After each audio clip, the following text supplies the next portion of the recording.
Good evening, ladies and gentlemen. I want to welcome you to our June 6, 2011 Morganton City Council meeting. I want to thank everyone for being here tonight. At this time, I'll call on Sheldon Stevenson to lead us with our invocation. Steve, I'd like for you to let's do a silent prayer for those 141 citizens that had lost their life in Joplin, Missouri. Say that to the people again. The 141 citizens that lost their life in Joplin, Missouri, Right. due to the Let's tornado. do that first. Okay. All right. Yeah. May we be in the spirit of prayer, and may we remember the Lord is with us and with them. So let's pray for these people in Joplin. Try to picture yourself in their place. Give thanks to the Lord for his help.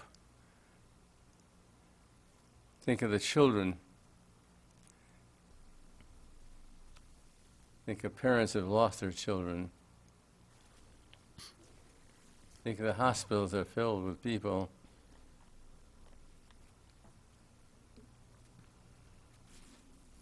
Lord God, we're all part of your creation, Lord.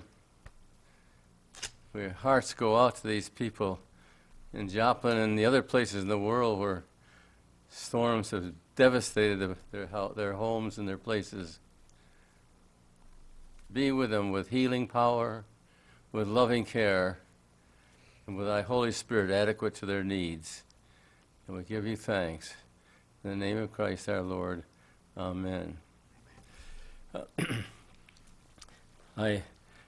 Many times during the week I thank God that I live here in Morganton. And when I come here, I probably told you this 100 times before, but I bet you're glad that you're not the city council in Libya or Mexico or Japan or even in New York City. But still you have your problems of jobs and needy people and budgets and employees and teachers and many more than we know anything about, but you know, and so on. And so I come to you with the preposition that we all need God. And so for our prayer, what I'd like to do is use the 23rd Psalm, which we all know, as our prayer. And I want you to say it prayerfully with me. For example, you could say the 23rd Psalm, "The Lord is my shepherd, shall not want. He makes me lie down in green pastures. He leads me beside the water. He restores my soul. He paths of righteousness for his name's sake. Yea, though I walk through the valley of the shadow of death, I'll fear no evil, for thou art with me. Thy rod and thy staff, they comfort me. Thou preparest the table before me in the name of my enemy. Thou anointest my head with oil, my cup runneth over. Surely goodness and mercy shall follow me all the days of my life, and I shall dwell in the house of the Lord." For I don't want to do that. I'll start. I'm going to read. Say the prayer, the first sentence, and then just follow along with me if you'll do that in the Lord's Prayer. The Lord is my shepherd. I shall not want. He maketh me to lie down in green pastures. He leadeth me beside the still waters. He restores my soul. He leads me in the paths of righteousness for his name's sake. Yea, though I walk through the valley, the shadow of death, I will fear no evil, for thou art with me. Thy rod and thy staff, they comfort me. Thou preparest a table before me in the presence of mine enemies. Thou anointest my head with oil. My cup runneth over. Surely goodness and mercy shall follow me all the days of my life, and I shall dwell in the house of the Lord forever. Amen. Amen. Thank you, Steve. Introduction of our city council. On my far right is Dr. Alfred Hamer. Dr. Hamer was a little under the weather this week, but we're glad to see you here last week. Glad to see you back with us, Doctor.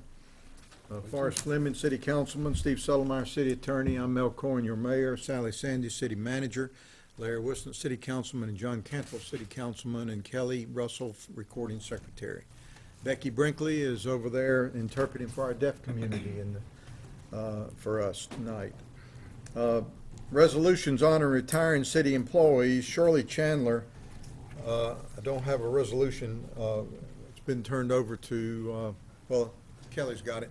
I want to make a motion that we accept her resolution. She's not with us tonight. She's not feeling that well, so I make a motion that we pass the resolution. Second. All in favor say aye. Aye. Okay. Jeff Loudermilk. Jeff, you can sort of walk a little bit up to this podium up here, and I'm going to present you. Looks to me like there's money here, and I don't know why. Resolution honoring Jeffrey L. Loudermilk. Whereas Jeff Loudermilk was employed by the City of Morganton as automotive assistant in the Garage and Public Works Department on July 5th, 1982. Promoted to Mechanic 1 on July 25th, 1985. Promoted to Mechanic 2 on July 6th, 1989. And whereas Jeff Loudermilk has faithfully served the City of Morganton in the Garage Public Works Department and has given of his time and efforts for the benefit of the citizens of Morganton for 30 years.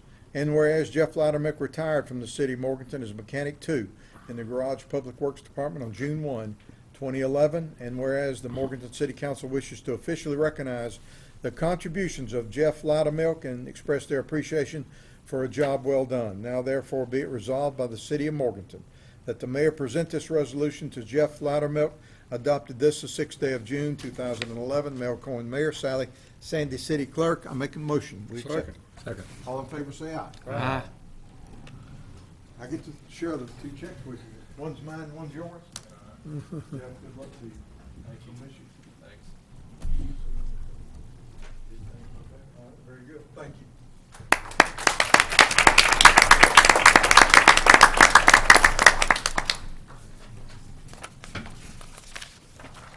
Don Pearson is with us in the back of the room, and Don, I've got, looks like two checks, one for you and one for me on this one too. You don't need you just stay back there, it's all right. Resolution honoring Donald R. Pearson. Whereas Donald R. Pearson was employed by the City of Morganton as truck driver in the Public Works Department on October 12, 1995. Promoted to Equipment Operator 1, Street Maintenance on August 6, 1998. Reclassified as Equipment Operator, Street Maintenance on July 1, 2004. And whereas Donald R. Pearson has faithfully served the City of Morganton in the Public Works Department and has given of his time and efforts for the benefit of the citizens of Morganton for 15 years and 8 months. And whereas Donald R. Pearson retired from the City of Morganton as Equipment Operator in the Public Works Street Maintenance Department on June 1, 2011. And whereas the Morganton City Council wishes to officially recognize the contributions of Donald R. Pearson and express their appreciation for a job well done. Now therefore be it resolved by the City of Morganton that the mayor present this resolution to Donald R. Pearson, adopted this the 6th day of June, 2011. Mel Cohen, Mayor. Sally Sandy, City Clerk. Making the motion. Second. All in favor say aye. Aye. Don, I know you're going when it's snowing outside this winter, ice and snow and all that, you're gonna be at home in bed, aren't you? We're gonna miss you. Scott's gonna miss you. We'll probably calling him up, don't know where you are. Thank you, sir. Good luck.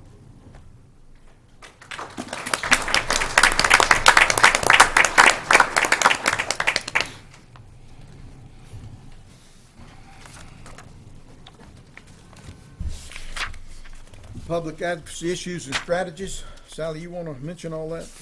I Good do. stuff, some good stuff. Tonight we have Andy Smith with us to talk about some safety awards that the city departments have received.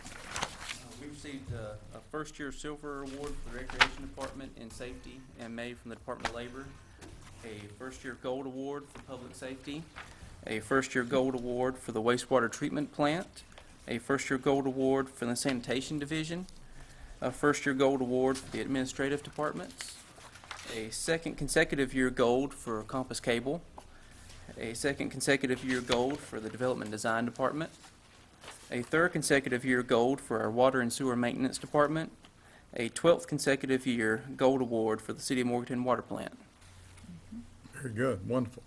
these are safety awards, and every year we try to be as safe as we can, because accidents and situations that aren't safe cost us money and cost the taxpayers money and can put people in harm's way. So Andy works with our departments in trying to make us as safety conscious as possible. And this year we're very proud to have as many awards as we received. Andy, I hear you're doing a great job. Thank you very much. Thank you. He didn't name the legal department. Didn't name the legal department. You're a casualty. Jeez. Let me mention that our Friday night concerts are moving on and having tremendous crowds, and 2 out of the 4 particularly were extremely well attended, and I think one other one was, and then one was a little bit because of the weather, but we still had a good crowd. We've got the 4th of July, the Red, White, and Bluegrass Festival coming up, and the ticket sales are extremely going well. And we look forward to that. And what else, Sally? I have one thing. We just found out today that for the 23rd year in a row, we received the National Award for our financial statements, for our audited financial statements, and the fact that those are presented in a manner that's accepted, generally accepted accounting principles, and we're very proud of that. Congratulations, Karen. Very good. And then we have the chief here to talk just a couple of minutes about emergency preparedness with the storms and everything that have been going on. It's been on people's minds.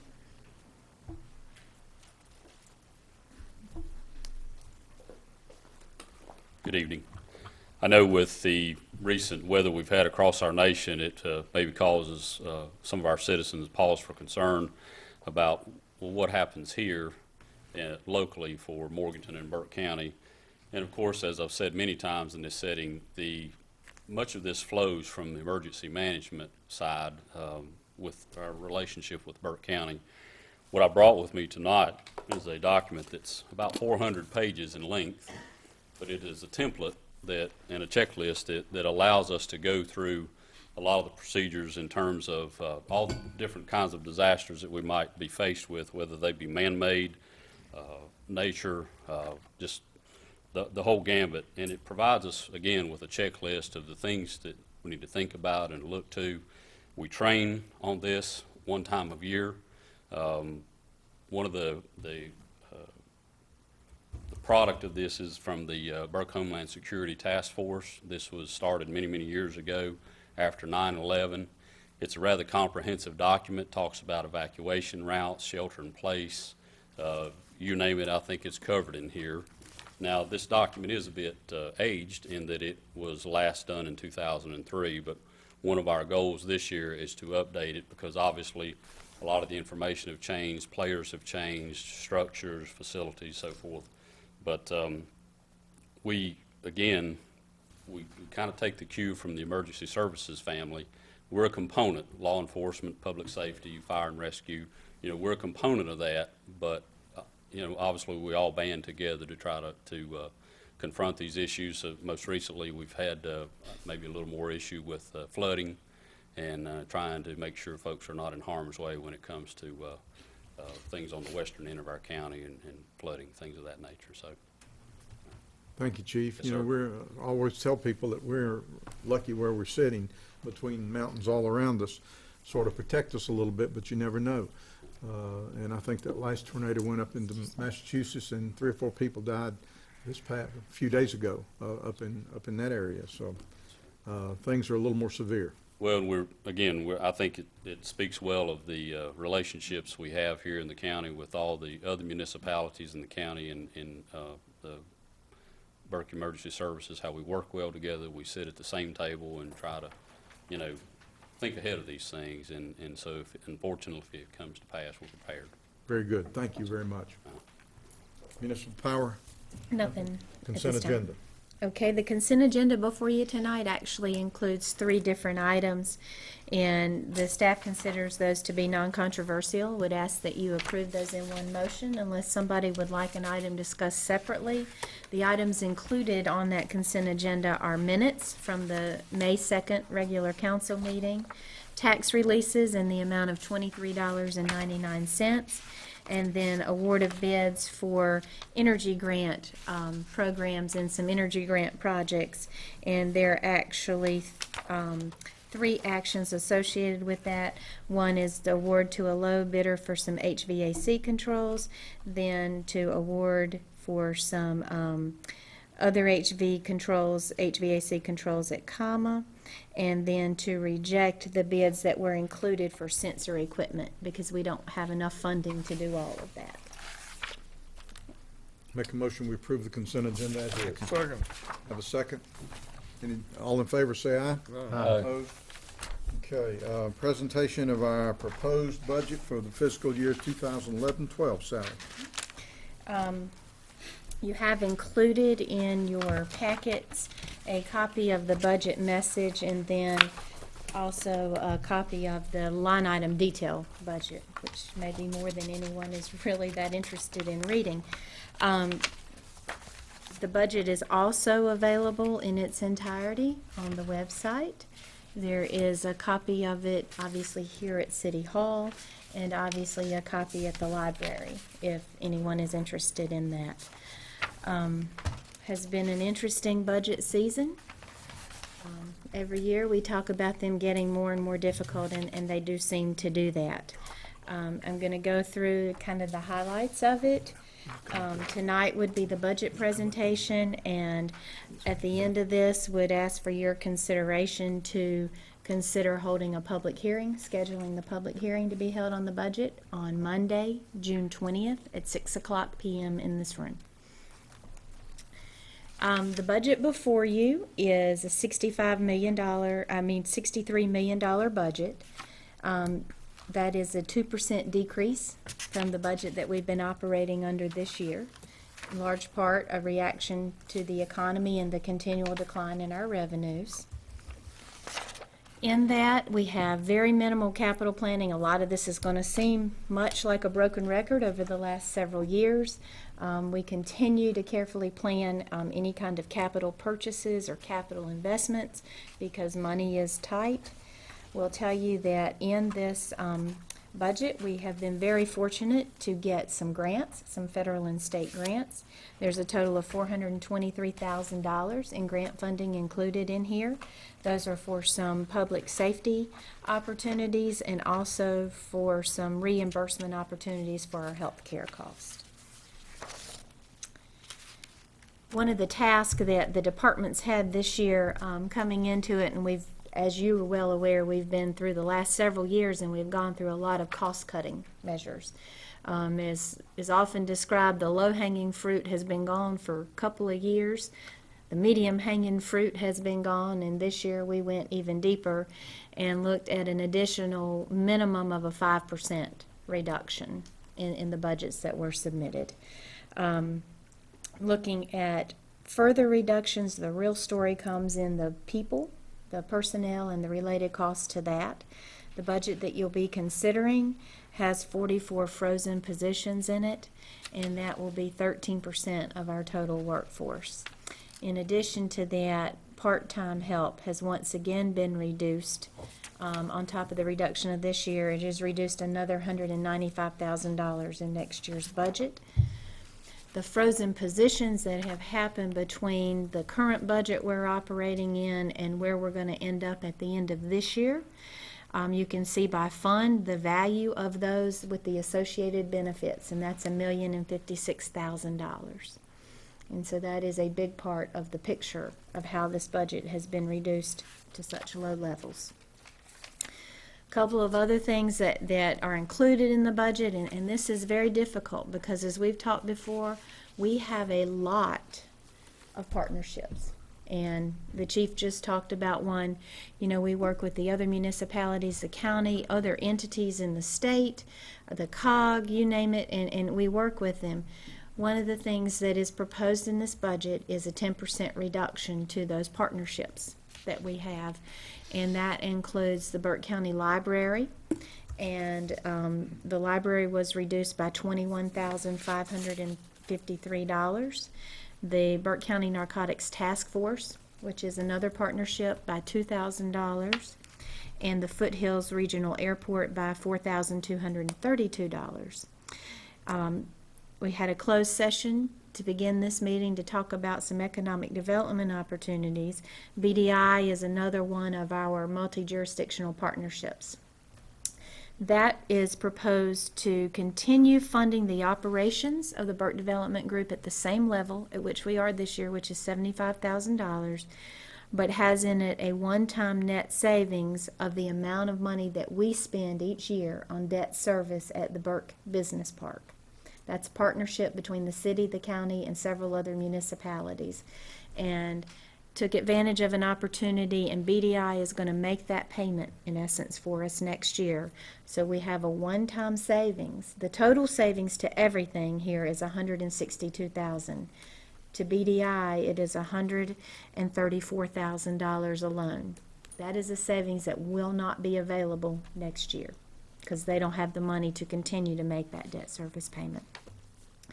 Would also tell you that the current budget, or the proposed budget, includes almost $75,000 in incentives that are pledged to existing industry that has expanded over the last several years.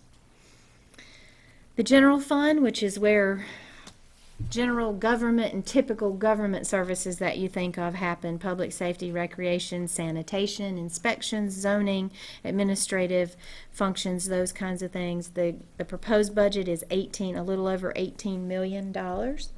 That is $915,000, or 5% less than this year's general fund budget. We'll let you know that no service that is currently provided today is proposed to be eliminated in the budget that you'll be considering, but I do feel the need to say that service levels will be impacted. How quickly you deliver those, how quickly you respond to non-emergency type situations. With less people, less resources, and older equipment, we have probably changed the degree with which we can respond to things. Again, the employees, as I know the citizens expect, and as I know you expect, are committed to keeping those impacts at a minimum as much as we possibly can. The capital budget in the entire general fund is a little over $1 million, $1.1 million, and $481,000 of that is financed. So it will be done with borrowed money.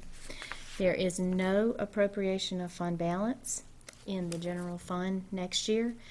And we looked back, and the last time that happened in a budget was 19 years ago. Now, that doesn't mean that all those 19 years we ended up using fund balance, because as the year goes on, you change, you react to what happens. And we by no means used all of our fund balance in 19 years, but we have budgeted to use some in all 19 years. So this is a very conservative budget, recognizing the need to maintain that fund balance, because we don't really see much of an end around the corner to the financial situation that we've been wading through.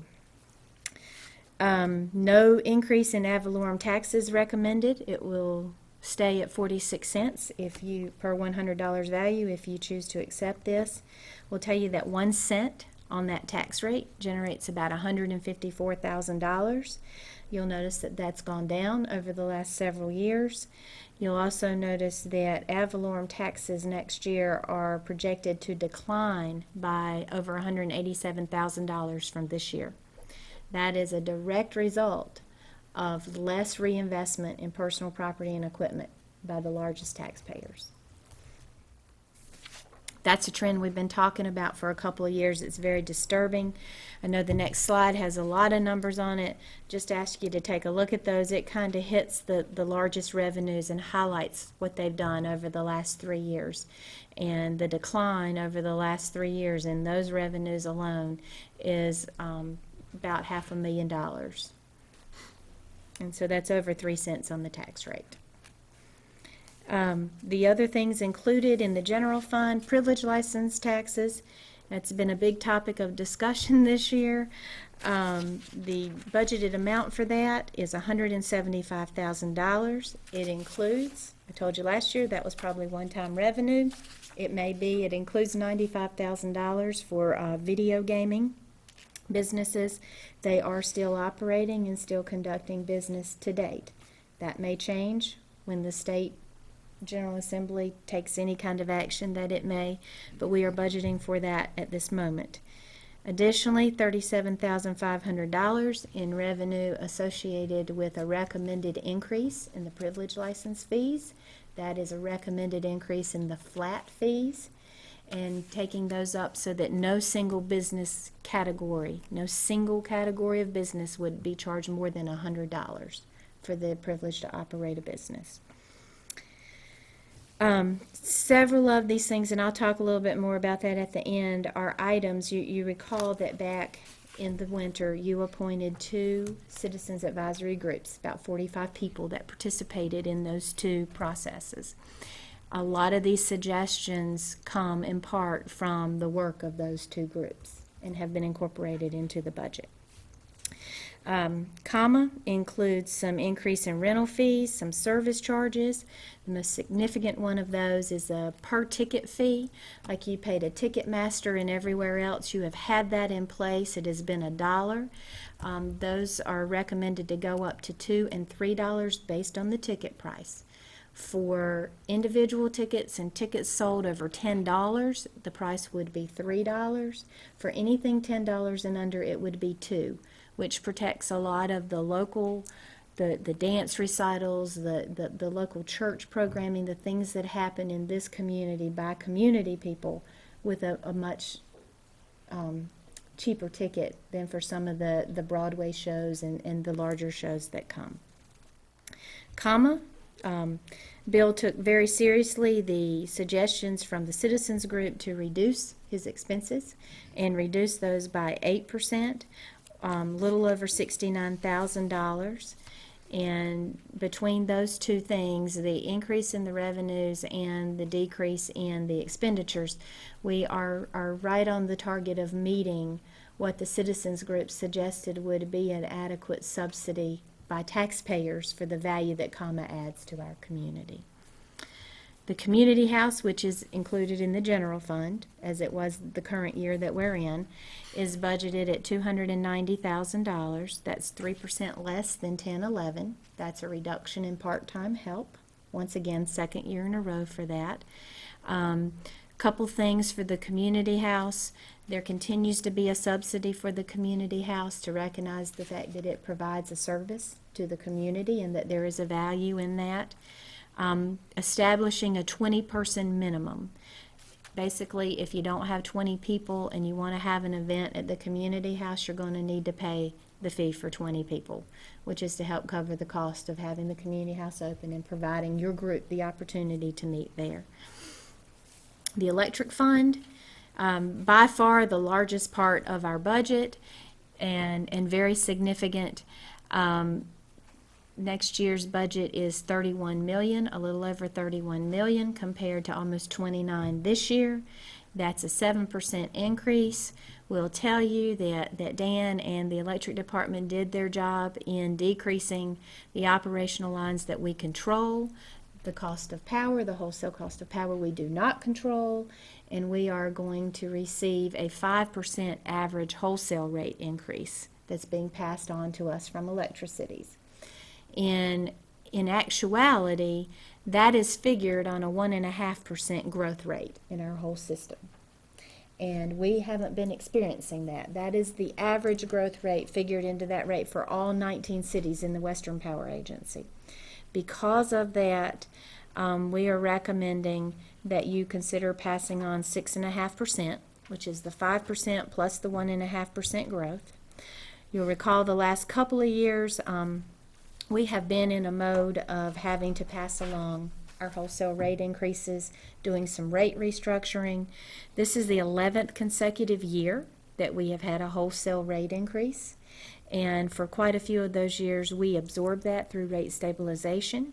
2 years ago, we reached the point where we could no longer do that without jeopardizing the financial safety of the fund. The last 2 years, the rate increases have been 10%. While 6.5% is not great, we are at least happy to see that trend moving down. For an average all-electric residential customer, what does that mean? That means 24 cents a day, a little over $7 a month would be your cost increase. will tell you, just like before, all power providers, whether they are public power providers or investor-owned private power providers, have to report rate information to the National Energy Department each year. And from that, we get information back which shows how our residential rates, our commercial rates, and our industrial rates compare to other entities. For us, for 2009, and that's the latest data that's available from the federal reporting, we are the third lowest residential rate for electricity in North Carolina. The water fund, this year the budget for the water fund is about $6.5 million. It's 2% less than the budget that we're currently working under this year. Water revenues are fairly consistent, I would say, at this point. We're using on an average about 8.2 million gallons a day. That's about 46% of our capacity. We'd like to see that go up. Does not include any recommendation in this budget to increase water rates. Would recommend that those stay the same. And that means that for a household inside the city limits using 6,000 gallons, that water bill would continue to be $14.64 a month. Those rates compare very favorably to our neighbors and to those who aren't our close-by neighbors. We have planned next year in the water fund just under $2 million in improvements at the water plant. This is a filter media project that we talked about, was included in this year's budget, but we postponed it because we found out if we combined that with some other repairs at our sediment basins that we could save about $100,000 in the engineering cost, and we felt like that was a wise thing to do.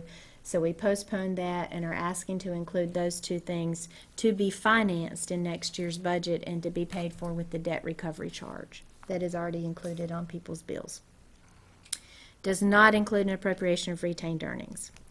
The wastewater fund remains cash challenged, and the proposed budget for that next year is almost $4.6 million, significantly less than this year, but less relative to some of the preliminary work that we've had to do and finance and be able to pay for the upgrades to the dewatering system, the project that now we've been involved in a little over a year out there. Usage here remains fairly consistent, about 47% of capacity, 4.9 million gallons a day. We are projecting to use some retained earnings in this fund, $282,000 of that in the current budget year that we're in, but that is less than the $500,000 that we planned on. So we feel good about that. And it does not include an appropriation of retained earnings for next year. Does include a recommended increase in the volume charges for treating wastewater of 10%. That rate increase will generate approximately $240,000 on an annual basis, and that will be used to help with the costs associated with the dewatering improvements. That means that a residential customer inside the city, 6,000 gallons, same as the water customer, would pay just over $30.52 a month for that sewer. The increase is about $1.44 a month to that 6,000 gallon user. That increase and the electric increase would become effective with the July 1st, 2011 billing. Compass Cable, it is a bright spot, and boy am I happy to finally get to say that. As we talked about last year, the debt for Compass is now paid off, and other than some outstanding loans from the general fund, the electric fund, and the capital reserve fund, Compass is debt-free, and that's a really good place to be. The budget for next year is right at $4.4 million. That's a decrease of over $300,000, and that is relative to cost cutting in the operation lines that we could control and the debt reduction. Do propose a recommended increase at $3 a month in the basic cable That would become effective January 1st, with the January 1st billing of 2012. That's to coincide with the increases in our annual programming cost. That would take our basic cable to $57.95 a month. That compares to Charter's current cost, which will also be increasing, but we don't know to what. And their current cost is $56.99. Programming costs make up 42% of the cable television budget. No recommended increase for broadcast basic, that's our very basic customers, internet customers, premium channels, and we continue to increase our phone usage and to try to sell our triple play packages.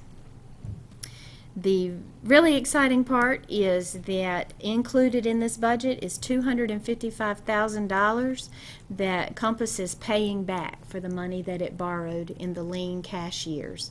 And those payments will be going to the general fund, the electric fund, and the capital reserve fund.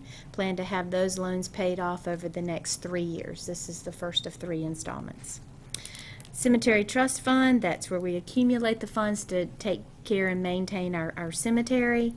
Last year, or the current year that we're in, we used part of those revenues and resources sitting in there to help pay current cost. We have recommended to do that 1 more year. The amount that we've recommended for that is $60,000. This year we did $70,000, so we have reduced that slightly. Does not jeopardize our principal that's set up to make sure we have adequate money to maintain that. And for the first time since the mid-1980s, we're recommending some increases in the fees for plots, markers, grave openings, and closings, and the things that we have to do at the cemetery. The IGS fund, which is the warehouse and garage, and the IT, the internal service funds that serve other departments of the city, that total budget's just under $2 million. That's almost $500,000 less than this year, and that's $500,000 less with an increase to the fuel budget of $180,000. Talked earlier, the dollar reductions at this point really are about people. And that's where the big differences have been made. This budget, as we said earlier, includes a total of 44 frozen positions. That's citywide. That's 14 and a quarter fewer than what we were working with this year. And I know that 14 may not seem like a large number. 44 is beginning to be a very large number. We are trying to do next year the same services that we've been providing with 283 and a half full-time employees. We used to use 327 and a half to deliver the same services. That's a significant difference. Additionally, over a 2-year period, 255, over $250,000 of a reduction in what we spend on part-time help. And that's grass mowing and summer maintenance kinds of things and all of the things that right now are so evident in our community. I mean, this is the season where a lot of that gets done. We have asked over the last several years our employees to do more. The thing that this budget does is proposes eliminating the 5-day furlough that our employees have been required to have for the last 2 years. That was basically a 2% pay cut to our employees. It reinstates that 2% to their base pay, basically takes them to the base pay that they were making 3 years ago. The other thing included in here is a 1% cost of living adjustment for full-time employees. It is budgeted to go into effect February 1st. It would be subject to several things. First of all, your approval in January, and that should be predicated, I believe, on a couple of things. First of all, that we get a state budget that is probably not going to happen by the time you adopt your budget, that doesn't harm us in our revenues, in our state collected, state shared revenues with us. And that's yet to be seen. And also that our 6-month projections for revenues and expenditures are running on target, because anything that happens that causes that not to be the case will put that ability to do that 1% cost of living pay raise at jeopardy, I believe. The 1% pay raise next year would cost $47,300 across the entire city. Big change in benefits. It has historically been the case that local government, state government, and provide for the employees health insurance coverage, and that has historically for years in most places been at no cost to the employee. Additionally, if a retiree gives enough service to the city and they qualify for health care benefits up until Social Security age, that has also been provided at no cost. Well, the state's doing something different this year, and I have proposed that you consider something different. Have proposed that you consider a $10 per month contribution from all active employees and from the retirees who are on the plan. That equates to 1/3 of the increase in the premiums for the health insurance coverage. The total dollar amount for the city next year for that would be a little over $43,000. The total cost for insurance benefits next year is budgeted at $2.2 million. That's for active employees and just under $700,000 for retirees. Dependent coverage for retirees would go up about 5%. That's paid for totally by, for employees and retirees, and that's paid for totally by the employee or the retiree. Our law enforcement separation allowance is going down. We've had some of our retired officers that have aged out of that benefit, and so that is funded next year at $166,000, and the increase required by the state to the retirement contribution by the employer equated to about $36,000 citywide. Another big change, and this too came out of the discussions and the recommendations in large part from the citizens group that worked on looking at opportunities to save money or to reevaluate our services and our revenues, is a change to the longevity policy of the city. The changes basically recommend that you have to be here 5 years in the future before you would earn longevity pay, and this is a benefit that would provide less benefit to your current employees and also to future hires, and that saves right at $83,000 next year. Challenging. It has been very challenging. You know this from the amount of time, the discussions, the hand-wringing, and the kinds of issues that we've had to talk about and we've had to think about. Last year was bad, and this year was worse.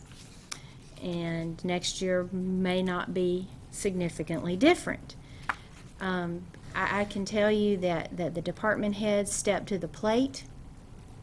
They did what was asked of them. They came in with further reductions. They have continued to try to make do with less.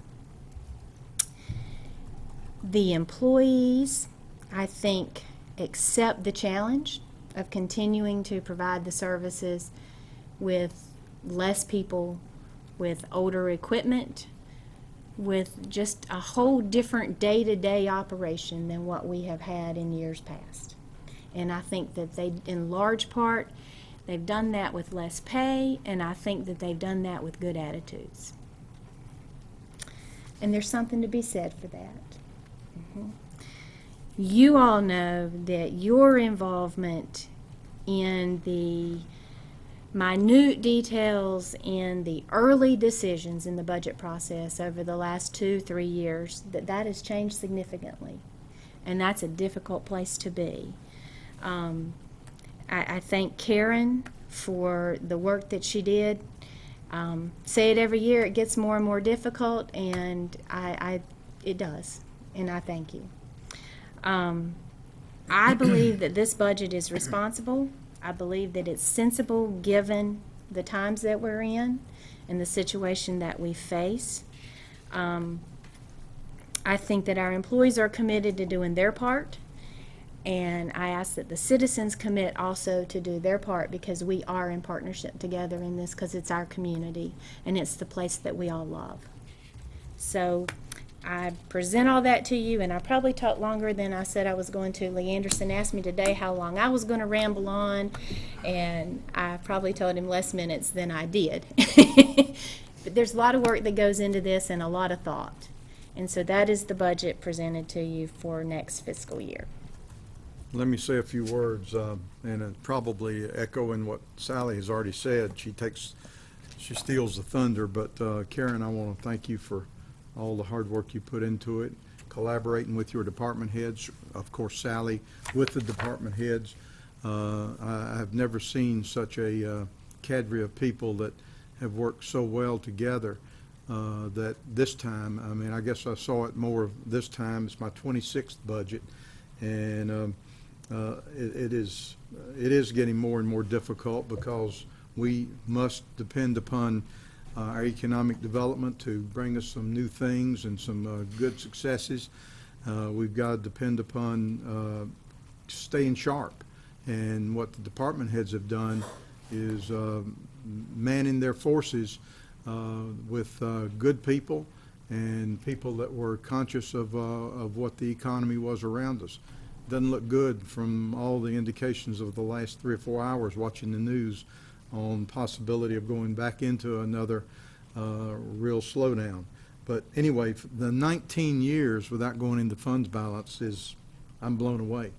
That is something that should resonate. Of course, most people don't know what it is, but it should resonate across the community that we didn't go into it this year. And we've had some things play in our behalf that are one-time benefits, but still, it is a great, I think, an excellent budget for the times.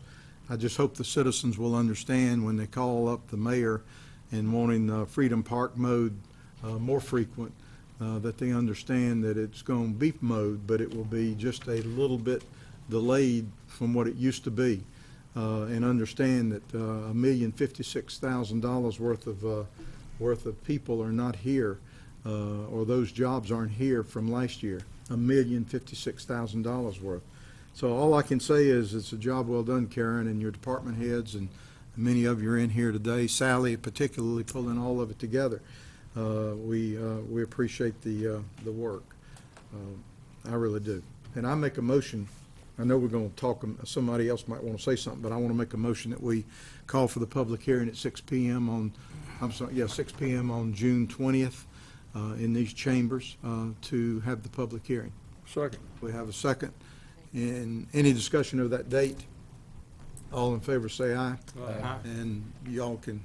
I'd like to thank Karen again. I've had a lot of budgets too, working with the police department and up here as well. This is my 16th budget here, and probably 20-some at the department, but I don't know how you do it. Well, I mean, I certainly you're don't sadly really. either one. All of us together, you know, it's that I'm honored to work with the group of department heads that I work with You and did with our an city manager. exceptional job this year. Thank you. Very exceptional. On behalf of my peers, thank you for that. Appreciate it. Okay. Next item on the agenda, moving on. Appearances. Anyone in the audience would like to come before the Morganton City Council that doesn't have anything else on the agenda later? And Lee, if you would, when you come to the podium, mention about the OVT meeting for anybody interested next week.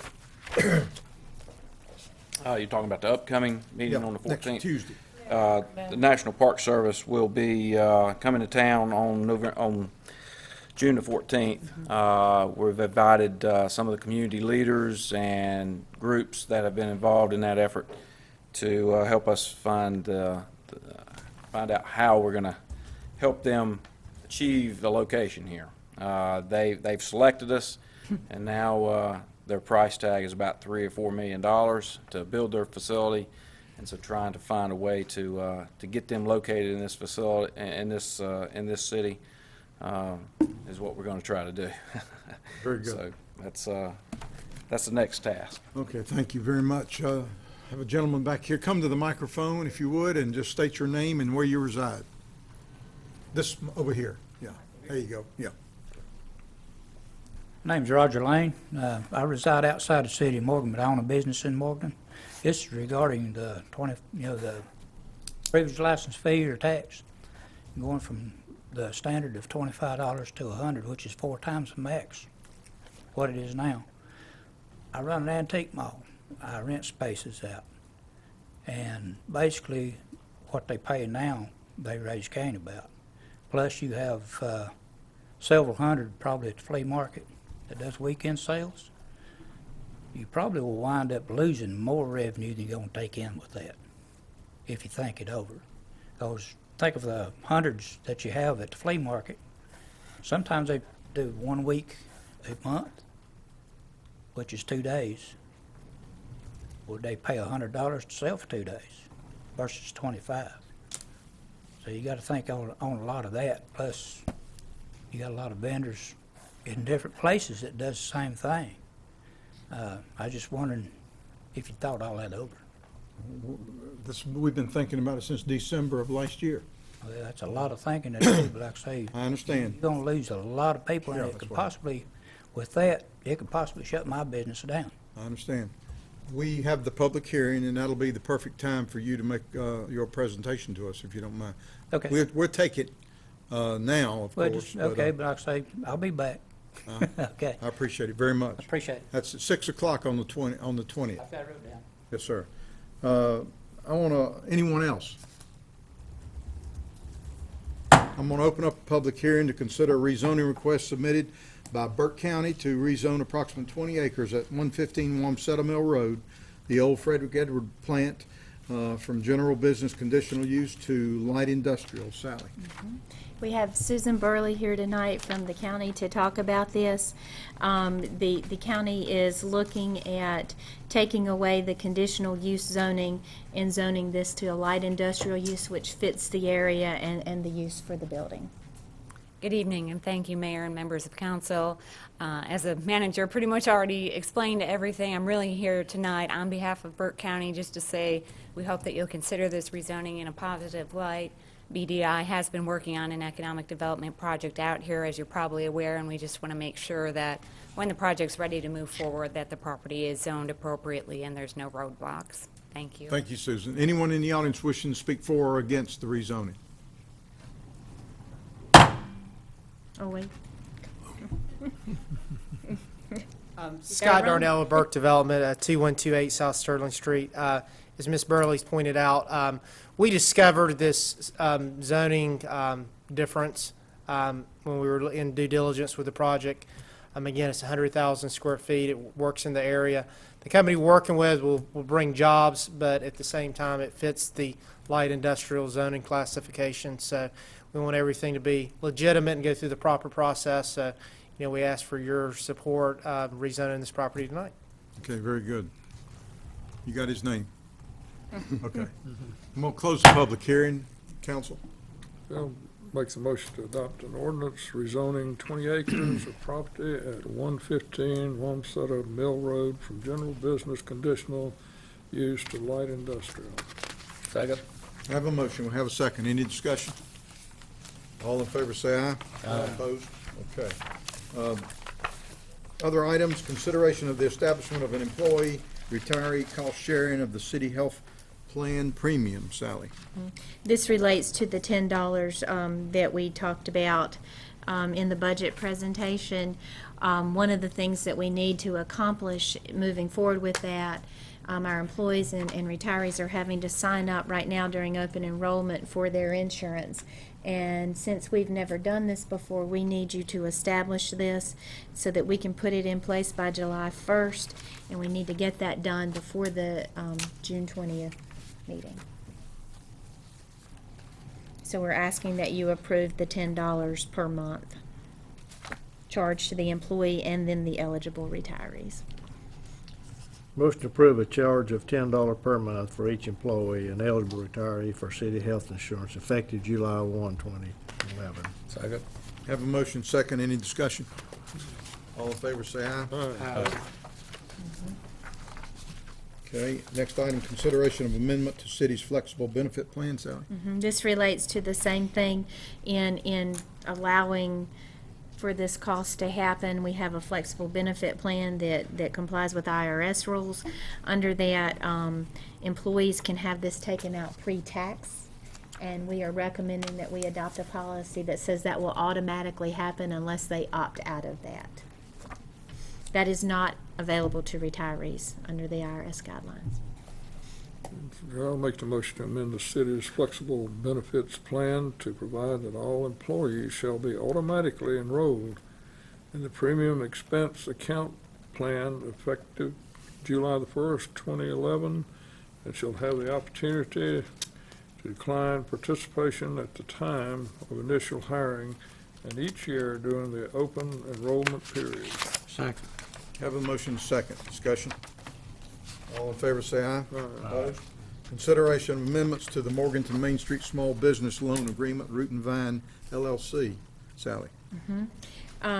You'll recall that we've been working now for some time on the Main Street Solutions Fund grant, and that's $271,000 that we were awarded in state grant money to loan out to businesses in the downtown. We have originally made a loan to Root and Vine, which is a new restaurant about to open up in the old Abbey Normal space, of $31,255. We had another recipient that didn't take $10,000, and so we have an additional $10,000 of grant money that needs to be spent or returned back to the state. And Root and Vine has made a request that we increase their loan to $41,255. Okay. I move to approve an amendment to the Morganton Main Street Small Business Loan Agreement between the City of Morganton and Amy Perez, doing business as Root and Vine LLC. Second. Have a motion second. Any discussion? All in favor say aye. Opposed? Sharon, come to the microphone and give us a quick overview of what the Main Street Solutions loans were all about as well, since you, even though it's not our bailiwick, the Golden Leaf money that comes out of VDEC in Valdez. Well, actually, they both have the very same mission, and that is that they were looking at a needs assessment. They wanted to know what was needed in the case of Golden Leaf in the county, and in the case of Main Street Solutions Fund directly in a Main Street community. The second and most important, even above that, was to create jobs. The Main Street Solutions Fund will create, when all said and done, 72. There's a good chance we'll actually hit closer to 83. And the Burke Business Loan Program, which we still have another $100,000 to loan out to anyone in the county, has created 47 jobs at this point, and we've loaned $150,000. And that's the loan program with the Golden Leaf money. That's right. Being managed through the Valdez Economic Development Corporation. That's correct. And Forrest is on that board, and you were on that board. Yes, sir. We Okay. sure are. All right, thank you. We voted on that, right? Yeah. Let's see. A consideration of a sidewalk participation agreement with Gregory Realty LLC. Sally? We have been looking at some sidewalk improvements down on North Sterling Street, and have a couple of property owners that are considering a participation with us in making those improvements, because that's the only way that we're able to do that. The first one is for the sidewalk in front of 110 North Sterling Street, and the improvements down there would be the removal and replacement of the existing curbing, the sidewalk, and then also installation of some decorative brick pavers that'll be incorporated within the sidewalk. You've had a rendering of the design. The way that this agreement is done is a 50-50 participation. The participation by the property owner and the partner in this would be for the cost of materials that would be used in the project. The city's participation is with our labor and being able to install the new sidewalk and the brick paving. And estimated for this particular agreement, we think that the total cost is going to be a little over $1,200 for this part. Of course, that is subject to the final bids and the final quotes coming in, and would ask that you consider approving this sidewalk participation agreement.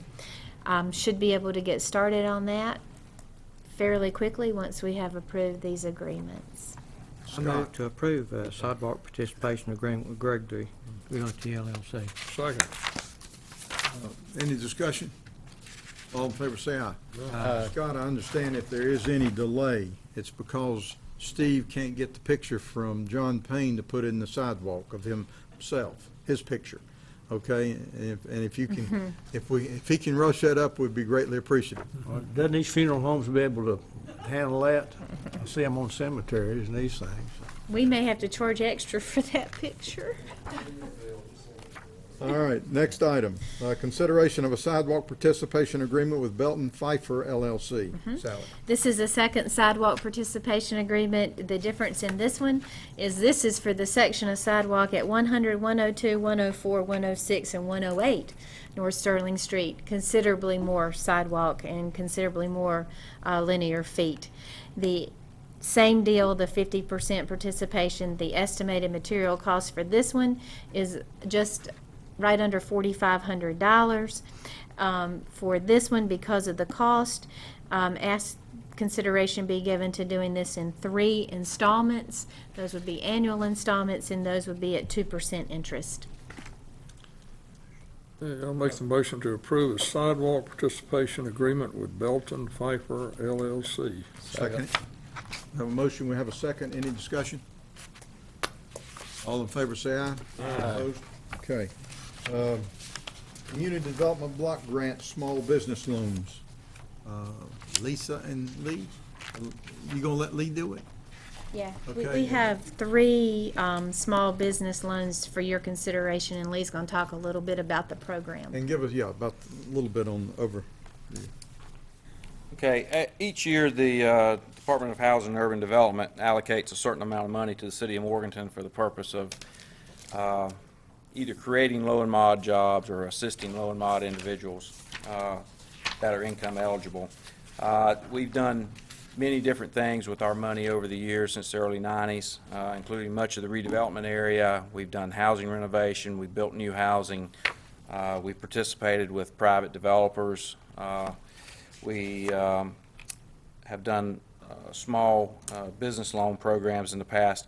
This year we decided to bring that program back. It's a small amount of money that we receive each year. It's only about $143,000, so the funds are limited.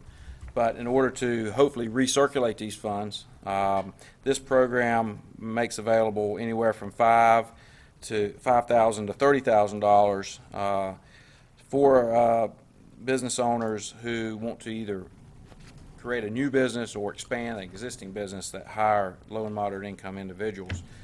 There was a program that you adopted as part of your action plan for HUD. The funding can be used for the purchase of land or buildings, building construction, building renovation, upfit improvements, purchase of capital equipment, purchase of inventory, and working capital. This is a competitive program each year, and as long as the funds are available, we will evaluate each business application and make recommendations for approval. And with this last round of funding request, we had 5 applications, and we bring 3 to you tonight for approval. Okay, Sally, you gonna? And do you want me to talk about them, or are you going to come up and talk about them? I'll try to Either talk way. to her. I may have to lean on Lisa a little bit because she actually administers the program, but we have 3 different businesses that are recommended. If I can find my sheet.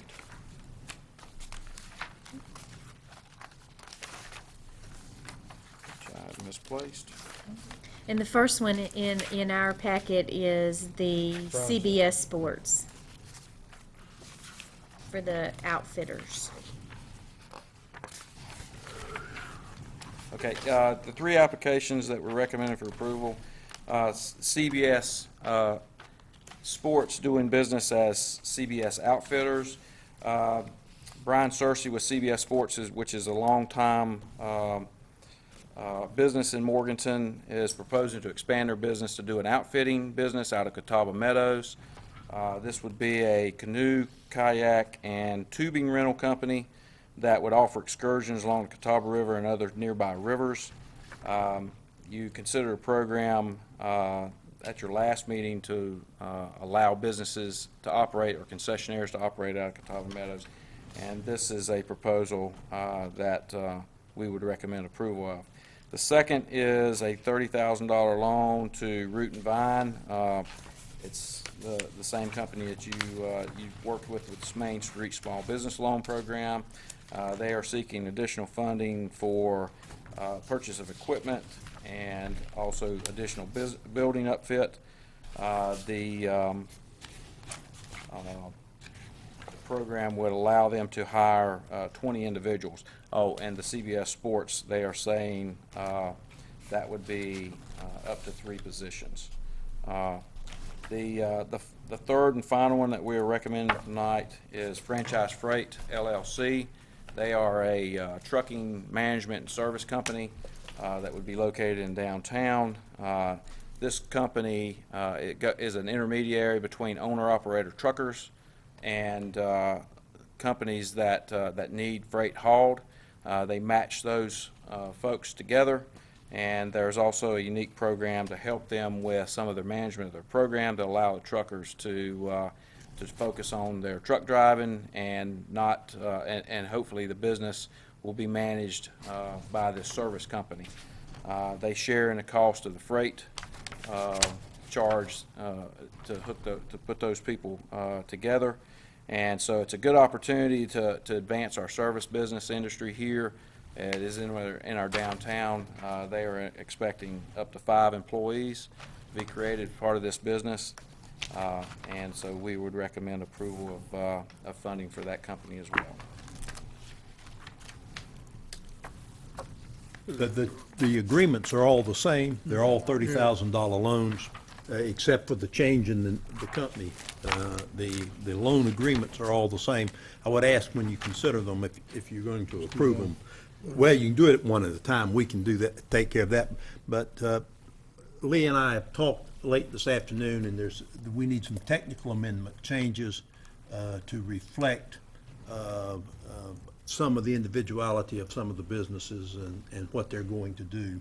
So if you would include in your motion the authority for the staff to make some technical amendments and not But not change the changing amount terms. or the interest rate or the terms, just to make technical corrections and Do we amendments. do these one at a time or all Yeah. one all together? Whichever way you want to do it. Okay, well, I'll make the motion to enter into a 30,000 CD BG loan agreement with CBS Sports, DBS, CBS Outfitters for the purchase of developing a new river outfitters business within Catawba Meadows Park.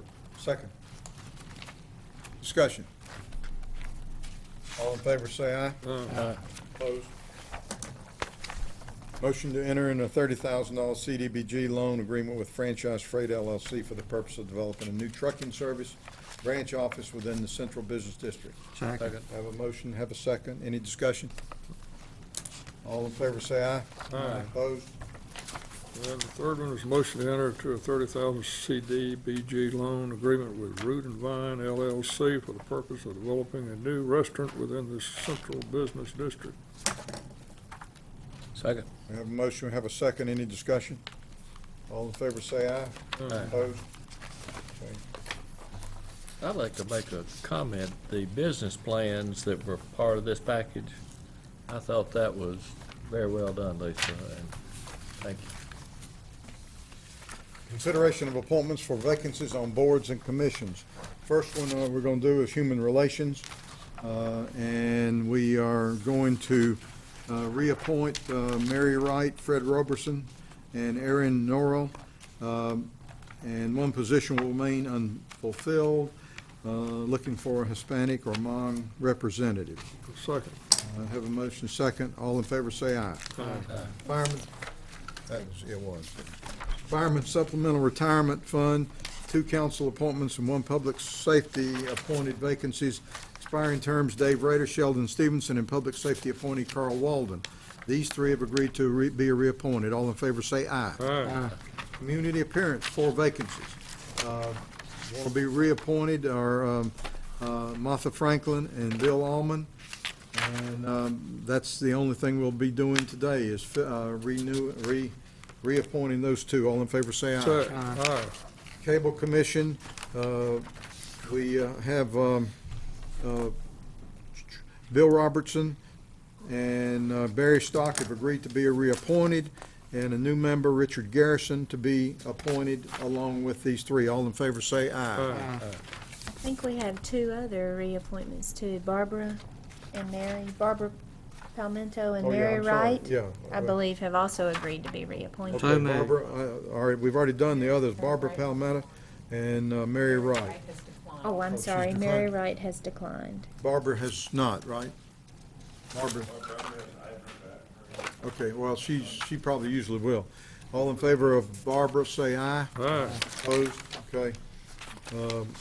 Planning and zoning, we just to renew, reappoint Charlie Sasser, Otto Warner, and Hugh Tate Irving. All in favor, say aye.